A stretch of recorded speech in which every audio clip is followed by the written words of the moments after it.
how's it going, guys? Thanks for tuning into this episode of the Phil Talk Sports Podcast, Super Bowl 57 Preview Edition. Normally, I write a whole bunch of notes for an episode. I wrote one thing down. It's that the Eagles are in the goddamn Super Bowl. We're going to talk about other things, but that's all I've written down. Nick, how's it going, man? Pretty good. You and me both have had a pretty awesome week, so I can't wait to talk about it.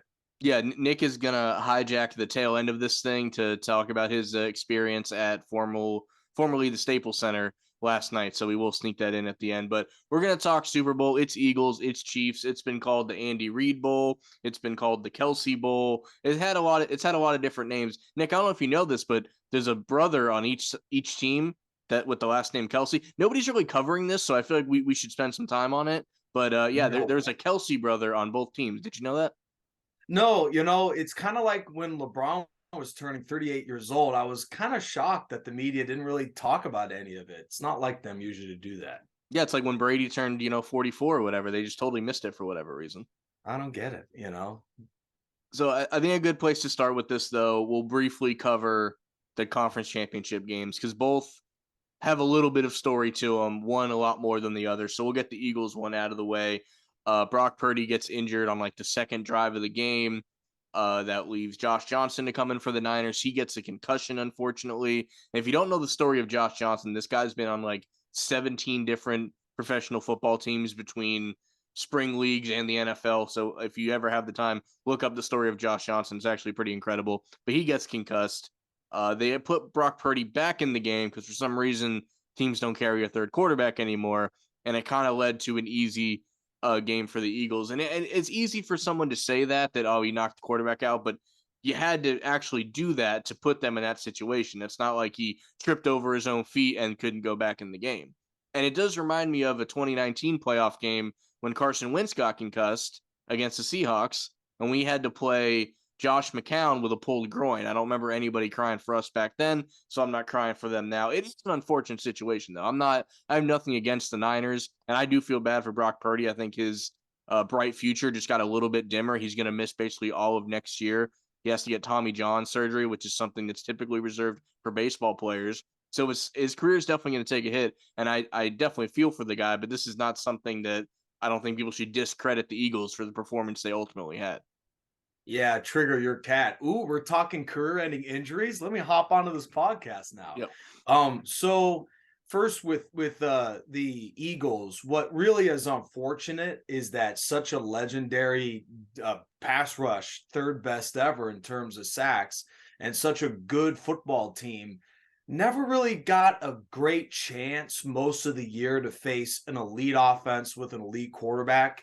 I mean, that's not their fault. They just played the games on their schedule. But in the NFC Championship, I mean, San Francisco was pulling Home Depot workers at some point. No offense to who they had back there, but it just was really unfortunate that in the biggest game of the year out of the NFC, these are the two top dogs basically from day one in this conference that we didn't get a chance to see both guys at their best. And I mean, I don't know how much better Jimmy G is versus whoever they had, but the fact that the Eagles haven't got a chance does feel to me a little bit like going into this game that, I mean, we're just guessing if they're prepared for it. We believe they are. We believe Philadelphia is, but I got to say there's a little difference between facing who they have and facing, the culture shock of Mahomes is something to deal with for sure. I agree. It's going to be a different animal, but I do laugh when people think they've cracked the Da Vinci Code when they point out that the Eagles had an easier road to the Super Bowl when the number one seed is kind of designed to give you you have the best record. You're going to play the worst team left available. You could say the same thing for the Chiefs. They did run into the Bengals, and that was a pretty good game that we'll talk about here in a minute. But I think the road to get there, of course, is no fault of anyone, but you have to play the team in front of you. And we talk about the Chiefs now for a minute. That game could have easily been lost by the Bengals, or easily won by the Bengals. And Mahomes could have had a much worse ankle injury that he's letting on, and we just don't know about it. There was a boneheaded defensive play by Cincinnati. They kind of lined that game up for Kansas City, so they could easily not be in this game either if you want to play that game, Absolutely. Cincinnati came in there, pounding their chest saying Burrowhead and whatnot. So Kansas City gets that was a mistake, no doubt. Right, absolutely. So they get a chance, this Kansas City, to go into this game saying nobody respected us. I mean, you guys have heard it throughout the week that the Chiefs are coming in with that sort of chip on their shoulder. But Philadelphia, lucky for them, has a chip on it too, because this is the same guy in a Jalen Hurts who people were saying throughout the whole year, thinking about that Tampa Bay game last playoff run, that this is somewhat of a fraudulent MVP and whatnot, considering just how just how good the surrounding cast is. And then with Kansas City, coming in there with the Super Bowl experience, I'm sure even though the Eagles are favored, Philadelphia, I'm sure, is thinking not a lot of us are overwhelmed and confident about just how good we are. Let's prove it today against this team.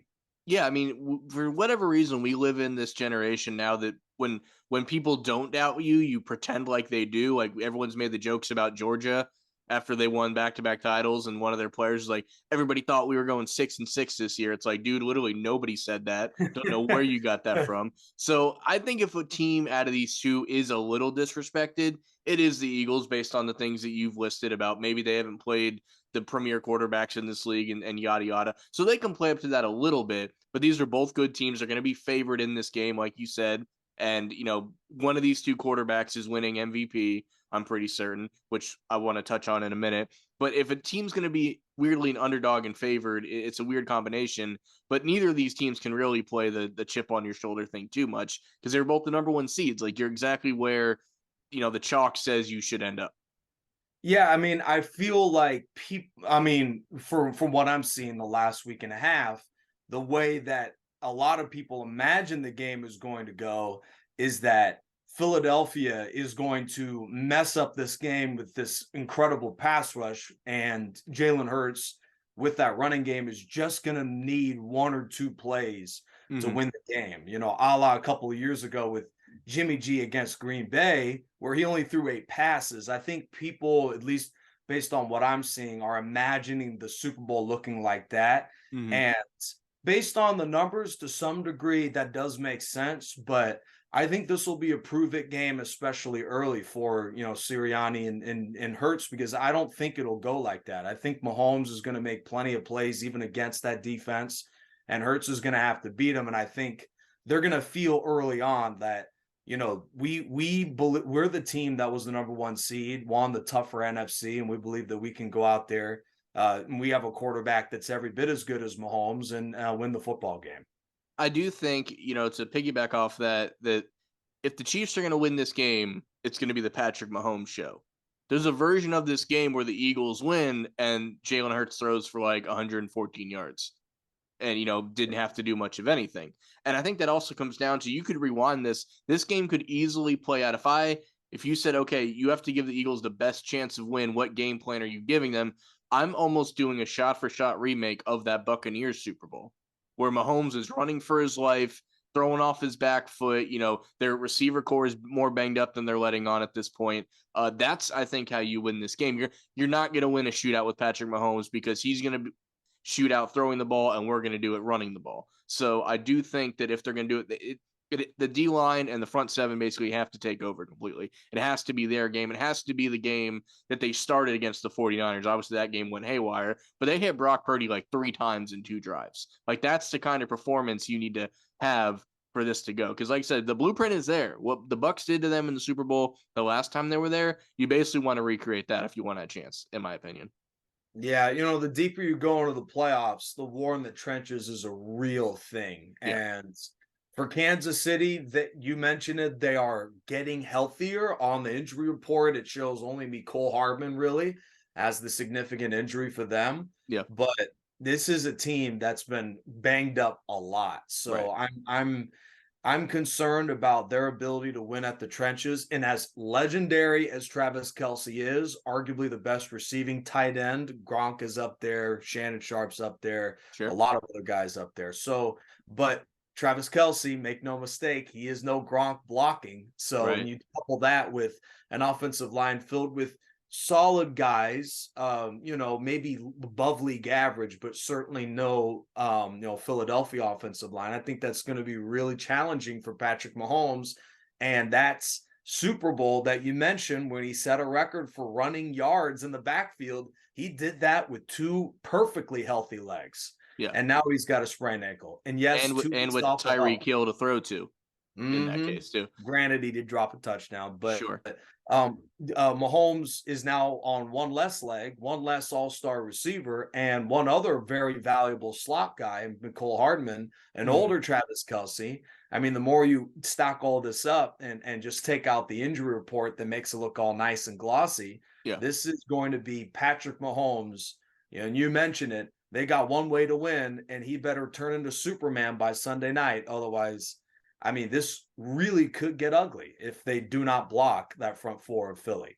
You raised the good point about Travis Kelce. We all know how good he is. We don't have to waste airtime talking about that. But are you going to need to keep him in to block more? Even though he's not a great blocker, are you just by necessity going to need to keep him in to block more because of this team? And that would really throw off their game plan. So if they get to him early and they realize they have to do that, that could really benefit. I think if you put these teams on paper and the game's not played on paper, and you try to give the check mark to which position group is better on each team, I think Philly wins every position group except quarterback and tight end. And the Mm-hmm. tight end is a little closer than people think because Dallas Goedert has really come along. Travis Kelce's still the winner. I'm not saying that, but that's a little closer than people think. And then the quarterback, the more complete player is still Patrick Mahomes. No question about that. But I venture that it's hard to find another position group that Philly doesn't have the advantage in. Yeah, I think this is the penalty you get when you're Kansas City and you trade away Tyreek Hill for draft picks. Yeah. That'll really help you out in a couple of years Right. when you can fortify that offensive line, when you can replace maybe a decent back in Pacheco with a better back at some point, and when you can add a wide receiver or two.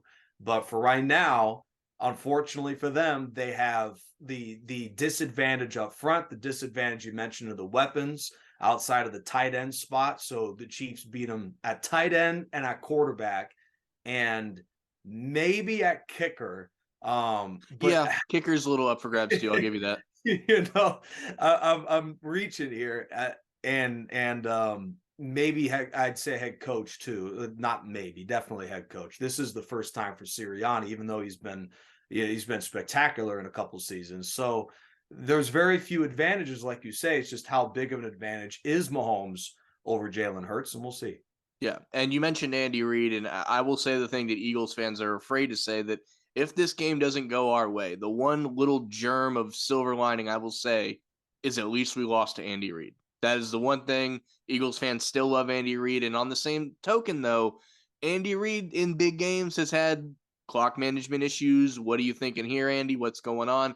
Those things can, pull their head up again. It's been a while since he's had stuff like this, but he has a track record of doing it, so you never know how that's going to go necessarily. We know like 35% of their offense is shovel passes now. So with this line crashing in on that, maybe you have to take those out, think outside the box a little bit more.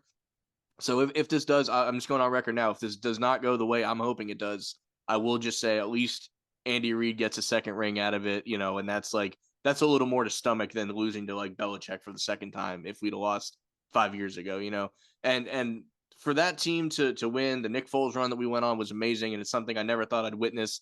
I really never thought this soon after we'd be back here. Like, I'm thinking it's the plankton meme from SpongeBob where I'm like, tell you the truth, I didn't think we'd get this far. Like, Yeah. I can't wrap my head around winning 2 Super Bowls in 5 years. Even if it happens, I think it's going to take me another week or two to wrap my head around the fact that that's happened. And So, you guys just click the refresh button on almost the whole roster. So yeah. to do that is very impressive. I have a feeling that you've watched a couple of Eagles games this year. So I'm curious about your thoughts as to how good you guys are against the run. Because I have this feeling that if you stuff Pacheco in the running game early, that Andy Reid is just going to abandon that. Yeah, no, that's true. And I think it's one of those things, no secret that the line is pretty damn good. The front seven is pretty damn good. However, if you get to that second level, tackling can be questionable. So I think that's just one of they got to stuff them at the line. They got to push them to the outside. So yeah, they definitely had games where they stuffed the run just fine. And like you said, it doesn't take much to make Andy Reid abandon the run. Like you just worded that perfectly. So if you can just first couple drives, you can be like, oh, the hell with it. Our running game is now going to be screen passes and swing passes and not as much true running. So that's definitely something that could happen. I do want to bring this up too. We mentioned Jalen Hurts and Mahomes, with all respect to Justin Jefferson, are basically the 1 and 2 man race for the MVP. Correct me if I'm wrong. Is the MVP award not only referencing the regular season? The playoffs I aren't in think account for that. Is that correct? I think it's only regular season, which gets into a different quandary, a frustration I have for a different day for sure. Well, I think we're talking about the same thing. Why has the MVP award not already been given out? No, your regular season performance is not getting any better with these playoff games. I'll never Mhm. understand why that happens. They do a similar thing with the Heisman and everything. They wait so long to give these things out. I don't know why the MVP hasn't already been awarded. It should have been awarded at the very least. It should be this week, but before the Super Bowl, it should have already been given out. It should have been in the week that just passed between everything else. I think you should do it like Wild Card Weekend. You should have like that show on like the weekend or the evening before. I don't know why they wait this long for all these awards. It mucks up Super Bowl week. I think they think it's content, but it's like it takes 2 minutes to say, oh, he won and he lost. Like it's not as much content as they think it is. So I think we had the Yeah. same beef with this. Well, I actually had a different Oh, frustration. I okay. guess we're going down a rabbit hole a little bit here, but Go for I it. actually feel that playoff games should matter for everything from Pro Bowl and All Pro to the MVP award and Coach of the Year award. It's like we knew Sirianni was good, and now I feel like he's as good of a coach deserving of that award as anybody with how he's able to turn around this football team and add the right guys at the right time to bolster, especially the defense up front, Mm-hmm. with the Ndamukong Suh and Laval Joseph and a couple of guys they picked up in the middle of the year. So I think that's my issue. If you're going to go one direction, playoff games matter a lot. End Yeah. of the season matters a lot. Yeah, you got to book Pro Bowl tickets. I guess you need 2 months for that. I don't Yeah. understand why they choose after like week 13. It's like there's plenty of football left. So I mean, I don't get it. It's all kind of confusing. Well, But it's like the NBA. Their All-Star break is like 2/3 of the way through the season. I'm like, it's kind of a whole third of a season left to base it off of. So yeah, NFL is the only sport that does their All-Star game at the end of the year. So that's definitely a lot of things that could be messed up. But I do agree with you. I think the MVP should either be everything in combined, like in soccer, it's the Golden Boot Award is for goals in all competitions, regular league, Champions League, playoff games, anything. So either make the MVP an all-encompassing thing or give it out like week right 18, after the right at the end. season. Yep. One of the two. I'm good with either one, but you better pick one. Absolutely. So I I mean, didn't give you don't the playoffs game matter? right, and I guess you could do a playoff MVP. You already have a Super Bowl MVP, but you could just do an overall playoff performance MVP if you wanted. But then you have like 3 MVPs for per season, and that's not really I think the way Right. we want to go. So the Super Bowl, I'm not giving you any time to prep this, so sorry about that. But the Super Bowl is notorious for like somebody kind of comes out of nowhere and steals the show. Oh, Do you have any great idea question. of someone you would maybe want either team, but someone that you're telling the people to keep their eye on?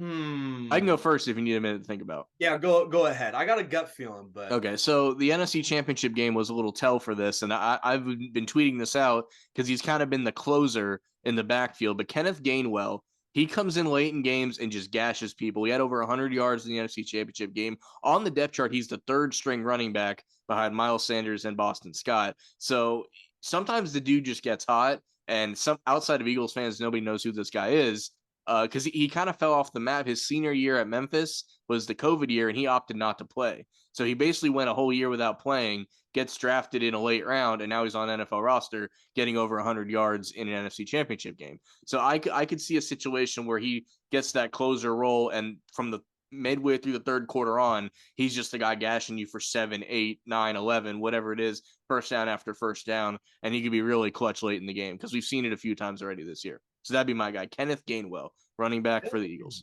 I like it. I like Number it. A 14, couple of if you're weeks looking for him. ago, You were talking about, hey, if you're getting gashed by Gainwell, I think this was the Giants, then you just need to Yeah. pack up and go home. And And now you're I saying, I still think that, but he's just kind of marveled in that role. He's like, look, I'm fresh at the end of this game. I'm gonna get like 12 carries, and I'm gonna run hard on every one of them, and 9 of them are gonna be first downs, and there's nothing you can do about it. So he's encompassed that role 100%. no need to pack it up and go home this time, Yeah. Andy, whoever. I mean, I guess you could put on a blindfold and choose a random guy out of the hat if you want to go really obscure, but Mhm. I got an interesting one for you. This is a guy who has been really, really solid for years for the Eagles, but I still think flies under the radar because of how good, his peer alongside him is, Yeah. and maybe his excellence might create one-on-one situations for him to make a couple plays to put himself in the spotlight. And he was in the spotlight. I want to say he forced the fumble of Brady in the Super Bowl or recovered it. He was somewhere in that to win the game. Mhm. Fletcher Cox. I think he could be an unheralded, unsung hero up front because Reddick's the one who might create double teams, Right. allowing Cox to make big plays. Yeah, he provided the pressure, and when Brady went to step forward, Brandon Graham forced the fumble. That Is what happened that there. was okay. And Derek Barnett recovered it. So he was like the unsung hero in that play. Funny enough, last week I was wearing the Fletcher Cox Super Bowl jersey. He only recorded one tackle in the entire Super Bowl the last time they won. Obviously when you're a defensive tackle, you get a lot of your stats aren't on the sheet. You're getting a lot of pressures and stuff. So maybe he's trying to get himself a little more piece of the pie this second time around. I got the Nick Foles Super Bowl jersey on this time, by the way. I don't So know why I didn't ask that, but yeah. yeah. So, I mean, I think we all can agree Skip Bayless can be pretty annoying, but he would say, "Oh, Aaron Donald didn't have a sack in this playoff game. He Mhm. clearly didn't show up." And it's like, come on, it's the weakest argument of all time. Right. So I think, somebody up front for the Eagles is bound to have the stats, Yeah. which apparently means that everybody else didn't do anything. But in reality, the whole line is responsible. So Yeah, absolutely. Like someone's going to end up with the stat at the end, but it's a whole unit thing. Kind of like the offensive line, like so and so hasn't given up these guys haven't given up a sack in however long. That's the quarterback getting rid of the ball in time. It's a unit thing. It's still a team game. It's not the NBA where people try to say, look at me. It's very in a world of me's. There's a lot of we's on both these teams really because they're kind of built the same way. I would say. right. But I'm gonna go Fletcher Cox for sure. that's good. That's a good one I could totally see. And the thing that I say it a lot. I'm a broken record. You've heard me say it a lot that the NFL specifically is about your window, and your window's never open quite as much as you think it is. And there's a lot of young guys on this team, but there's a lot of older guys. Like Fletcher Cox is in the last year of his deal. Jason Mhm. Kelsey's in the last year of his deal. A lot of guys they might resign. They got to work the money out, but like for this incarnation of this team, this is the window. If they don't pull it off this time, we're in a 2 to 3 year reshuffle to try and get another shot at this. So make no mistake, this is the time. This is the window. You got to jump through the window now. So Is they're gonna have to AJ throw Brown everything out there. on his final year? No, that he when he got traded, it was a new. He had to sign a contract to come here. Oh, So we got okay. him for and he's only 25 years old. So the offense is looking young, the line's looking old, and then the defense is kind of coming together. But the key pieces to this, if we pull this off and we're holding the Lombardi at the end. I wouldn't be shocked. There's another prediction I'll make if maybe a Jason Kelsey, maybe a Fletcher Cox, maybe a Brandon Graham, all of these guys, but maybe one of them definitely might call it quits after this, might go out on top. I could totally see that happening.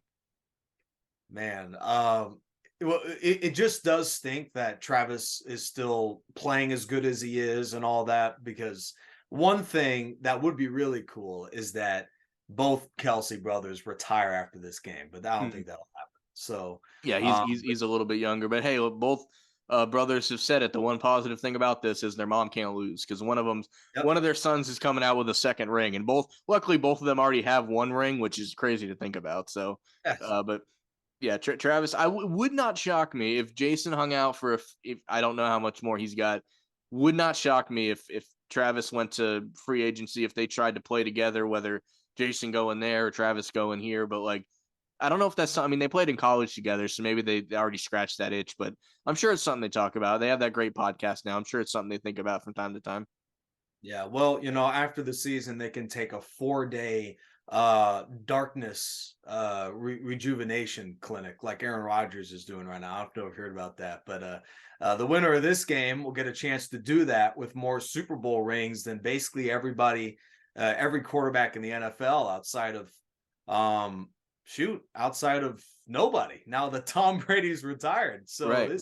this is the beginning of a brand new slate. And you mentioned window, Philadelphia. It seems as though, like you said, they'll be reshuffling, but it doesn't miss me that Howie Roseman is maybe the best GM in the NFL. So he's going to figure out a way to pick up some unheralded late round gem at some point in the next year or two for sure. So I believe they'll be around. But we had this conversation last year. I hate to cut you off real quick, though. Hope you remember your thought. But Yeah, I do. we had this conversation last year about the Super Bowl window. Like, okay, if the Rams win it, are they going to be able to return? Mhm. Same thing with the Bengals. What does it mean for the long term of things? And I think we both were in agreement that this was kind of the Rams' time. I Mhm. thought the Bengals with a loss would fall off, so that's where I was kind of messed up. Mhm.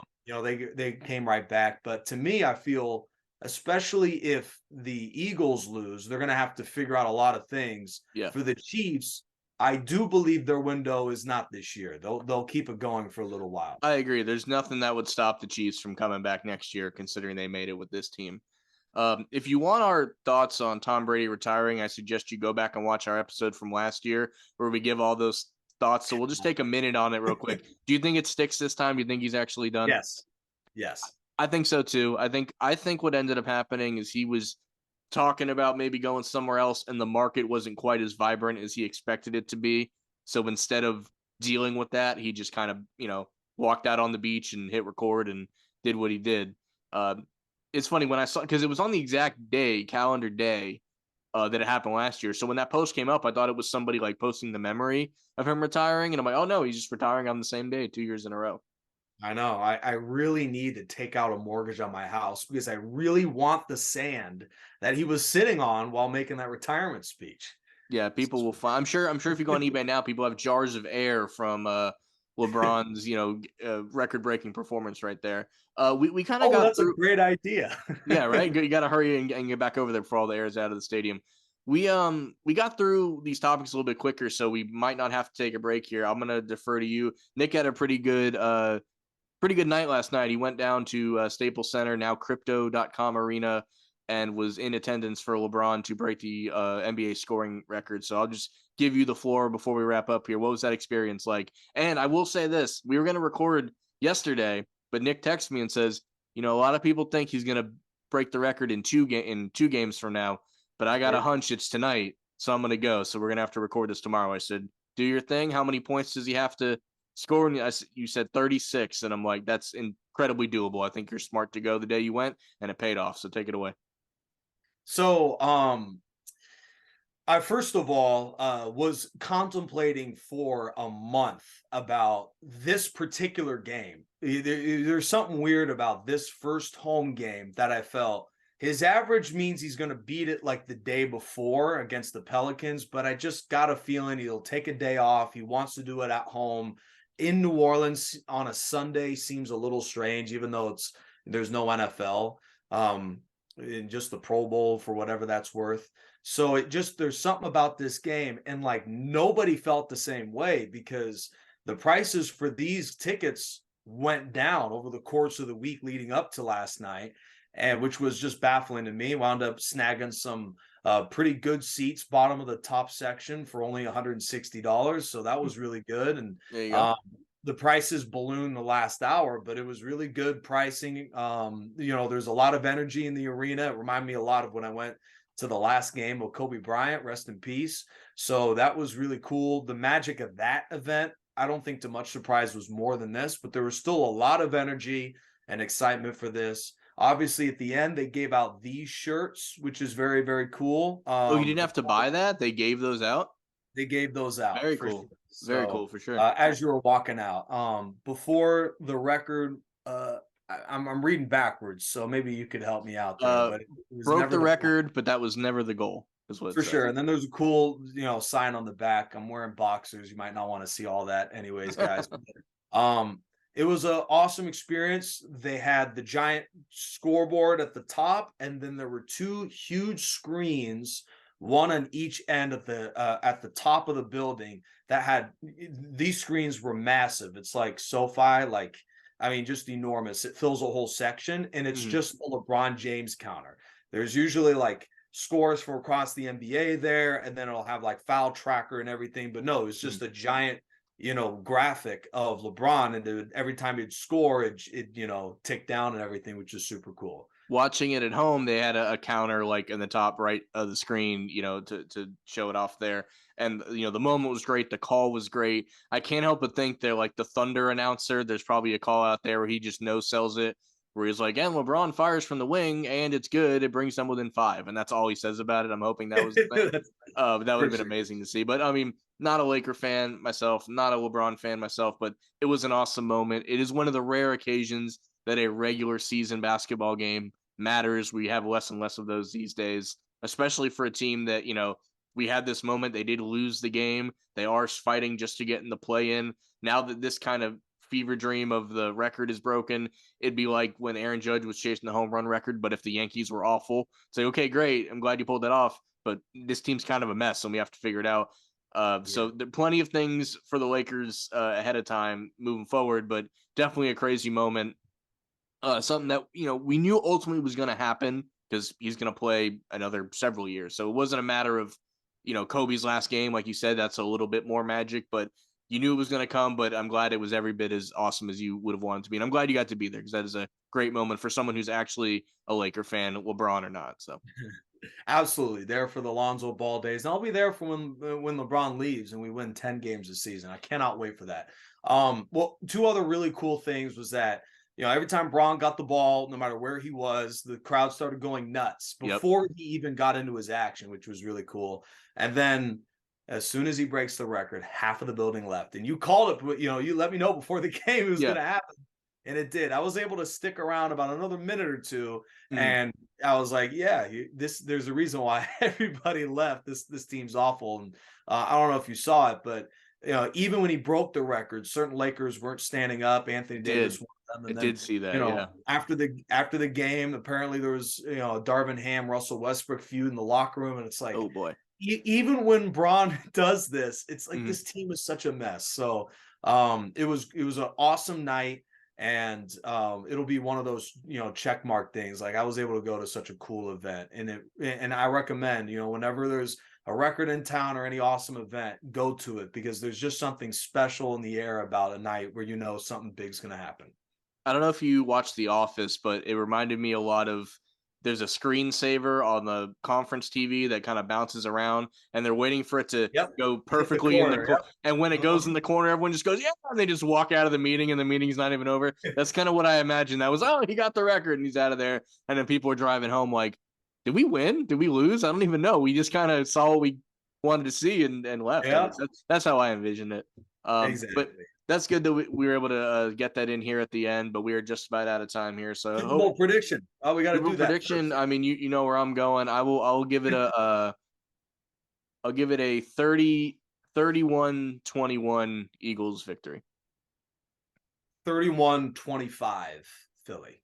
Okay, we're both going Philly. That means we're gonna tie in the picks no matter what. But I'll Actually, take it. you beat me by one. Oh, did I? Okay. I picked Bengals. You picked Chiefs. So you Oh, wound that's up right. one That's right. game ahead of me. Oh All well. right. So no matter what team you guys cheer for, hope you enjoy Super Bowl Sunday. Fly Eagles fly. Hopefully next time I'm on here, I'm a little bit happier than I could be otherwise. So go Birds. Good luck to the Chiefs fans, and we'll see you guys next time. Thanks for watching.